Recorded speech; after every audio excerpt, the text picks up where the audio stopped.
Today is Saturday, November 12th, 2016, and I'm at number 12 Verge Smith Lane in Lakemont, Georgia. This is where my brother Casey resided for the last several years. He passed away 2 weeks ago today, and I came here yesterday with my cousin Joel to go through my brother's things. And our cousin Joyce had been here about a week ago and went through and gathered up a truckload of stuff and took it down to Atlanta. But there was so much more yet to be done. And even though Joyce had sent photographs and warned us to be prepared, there's just no way that I was prepared for what I saw when we arrived here yesterday. And I want to make this video so I can show people the kind of conditions that my brother had to endure for the last number of years. He was mentally ill, no question about that, based on his interactions with the local sheriff's department. The coroner told me that he was probably schizophrenic, and he tried desperately to get help through the Social Security Administration and other local agencies, and received no help whatsoever. And he was obviously disabled, not just mentally but physically. He had neurological issues toward the end, where he would just spontaneously fall down, and he was tired of hitting his head. He'd purchased a bicycle helmet or some type of helmet to wear to protect himself when he fell. And you see here, this is the entrance to the front porch, and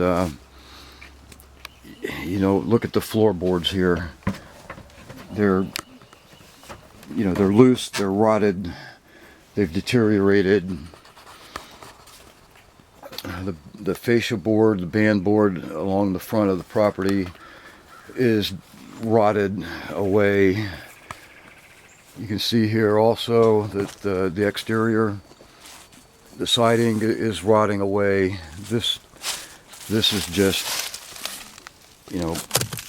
mind-boggling that somebody would live in a place like this. If the health department were to come here and look at it, they would condemn it. They would not allow a person to live in a place like this.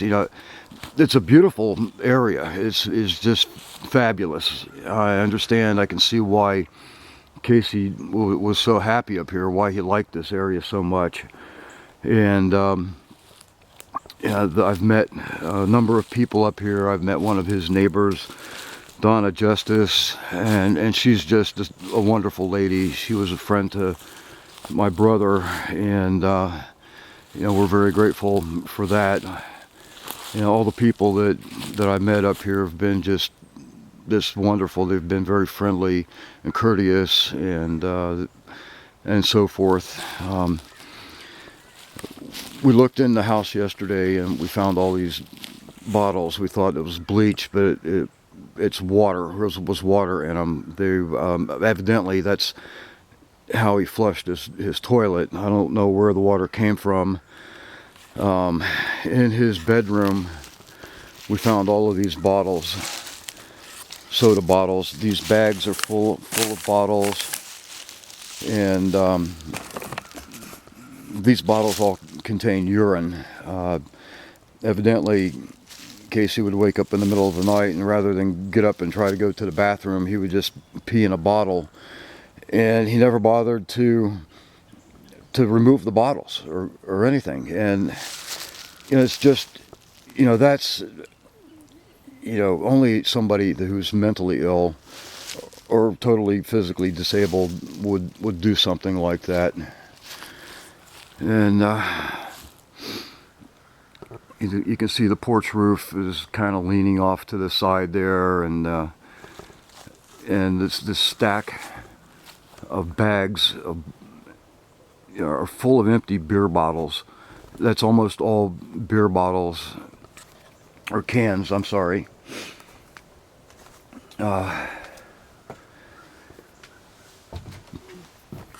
It might be a little difficult to see, but this is the pile. Again, we've added a couple of bags of trash from inside the house. And these items here are all things that we brought out. Boxes of canned goods that Joel dug out of the oven of all places. And, grapefruit juice, mustard, tools of various types and sizes and things, and more tools over here. And well, let's see, there's a little room off the porch. Let's take a look inside of here and see what we find. And what we find are more bags full of trash.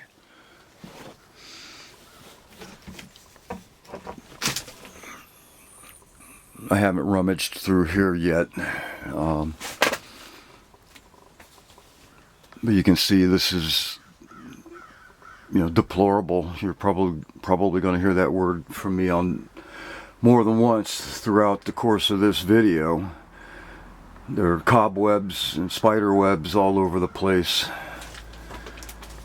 Casey had 3 animals, 2 dogs and a cat, and they were in just about as bad a shape as he was. They're down at the animal shelter now. They've been cared for. The cat's been neutered.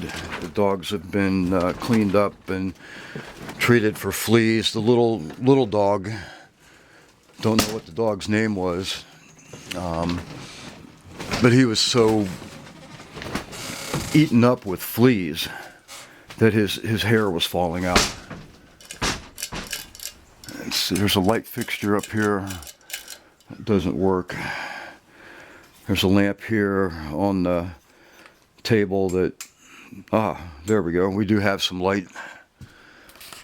This is the foyer, I guess you could say. If you look up at the ceiling here, you can see where there was an Afghan and plastic hanging. Casey had that hanging up there, I suppose, to keep the cold out. And over here, the same thing, going into the living area, was plasticed up. And we'll move along slowly here. He has a portrait of the Holy Family above the entrance to the utility area. And here you can see the entrance into the kitchen. That was also plasticed up. And over here, portrait of Jesus with a flock of sheep. Up above the entry to his bedroom door, Jesus praying to God our Father. And the door to his bedroom, he's lacquered Christmas cards and pictures and so forth to it. You can see a bit of Casey's creativity right there. Creatively insane, I guess you could say. And his memory, I guess, wasn't so good, so he had taped paper with notes to the wall here. October 18th, he had a doctor's appointment. 10/7 Friday, stamp call, 10 a.m. I have no idea what that means. And down here, a note saying that the house dog, that would be the little dog, has a chip, which I suppose means the dog had a microchip. And here you see source of heat. Not a very big source of heat for the area that would need to be kept warm. And before we go any further, let's take a look at the floor here. This is kind of incredible. It's filthy dirty. Just filthy dirty. I don't know how else to describe it. You can see the dirt here under my foot is a rat trap. No, that's not a rat trap. That's just a block of wood. Over here by the front door, below the bookshelf, look at this, an old boot. And here we have leaves, debris, and so forth. A whole shelf full of VHS tapes and DVDs. I'll open up the door here. We'll see if we can get a little bit more light.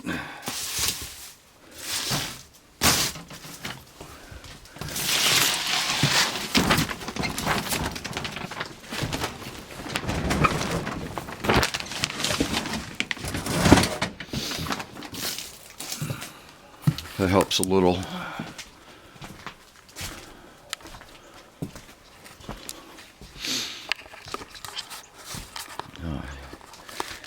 Here we go. That's a rat trap. And there's a dead rat in it. The rat has been there for so long. Let's kick it over here and get a little better view of it. That its body has totally dehydrated and dried out. Here next to the couch, which probably hasn't been sat on for a very long time, is an ashtray full of cigarette butts and ashes. Here, take a look at that couch and all the junk on it, and then a couple of stands here and 2 electric heaters with wooden pieces on top.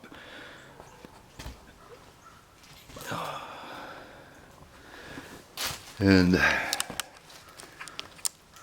here's the living room. Let's see if I can find a light switch that works. Aha. Believe it or not, we have light. But look at the floor. Look at that. And another couch with a fold-away bed.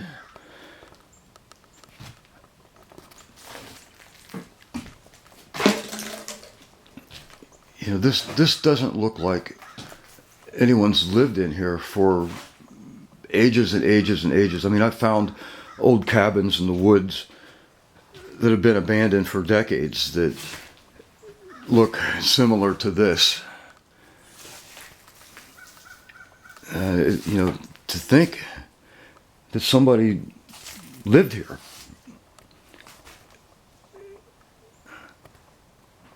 It's you know, it's left me kind of speechless. Casey had reading material all over the place. Here we see 20-minute yoga workouts. You know, funny thing, but I have the exact same book at home. A Lionel train clock, or at least a box for one.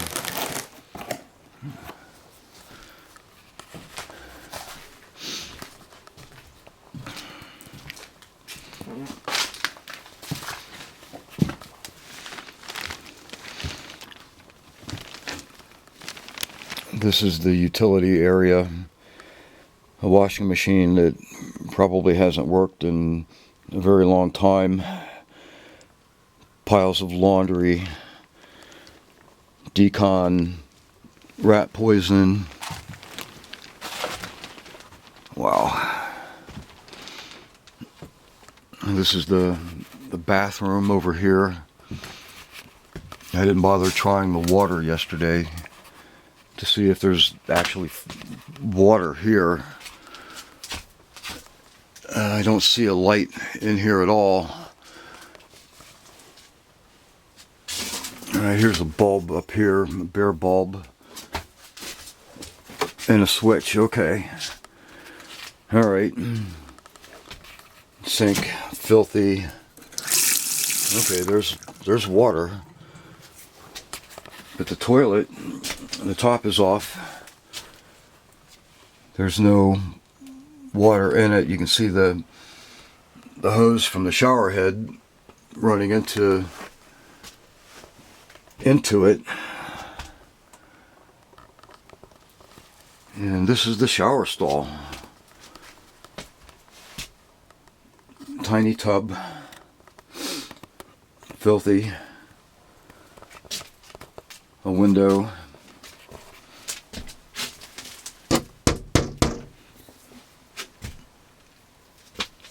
And more bottles of water.